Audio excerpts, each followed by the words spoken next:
Hey YouTube, any guesses what we're going to talk about today? Stay tuned.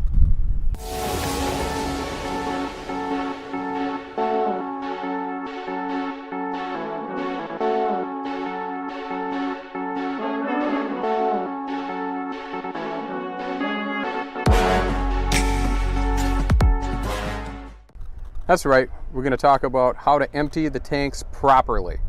So here we go. First of all, let's just talk real brief here about, you see the two valves there. We've got a black and a gray. We actually have another gray that's forward of the wheels here, but we'll just talk to make it simple here. There's one gray and one black back here. Yeah, there's two valves, a black and a gray. The black is the toilet, the gray is sink and shower. Yeah, there's a couple things that we tend to use when we're dumping and we found that works, when we're dumping our tanks. The Sidewinder is really convenient.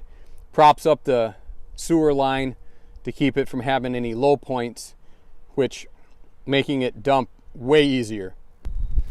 There's our sewer line coming out. We've got the clear elbow so we can see when we're flushing our tanks out. When it's running clear, you know they're done.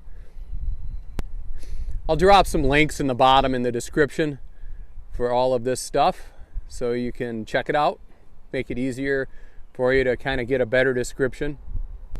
So at the dump station, you pull your black, or if you're full hookup and you're ready to leave, and your black is, if it's not full, you fill it with whatever water you got. You want it as full as you can get it. It makes the solids dissolve and helps you flush. After I've dumped the black tank, typically what I'll do, right here is my black tank flush. This is hooked to I'll talk about the water here in a bit. This black tank flush, after I pull the black tank, I fill it again and all the way up. Then I flush it or pull the cord. It only takes a minute or two for it to drain, and then I'll fill it again even. And after it's gone through the first or second time I've refilled it, it'll be running super clear when it's coming out. Then I'll pull the grays just to kind of help clean out the rest of the sewer line. It's pretty much done.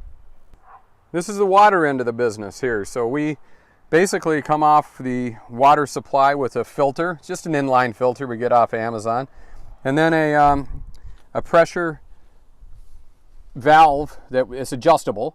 So I keep it between 45 and 50 pounds.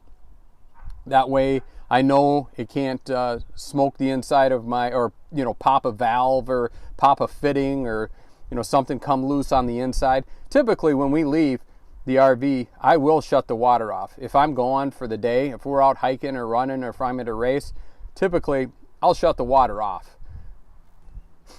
After the valve there, I've got a Y. The one Y goes to the black tank flush, or just having water. Typically I don't even have a hose hooked up to it until I am going to flush the black tank.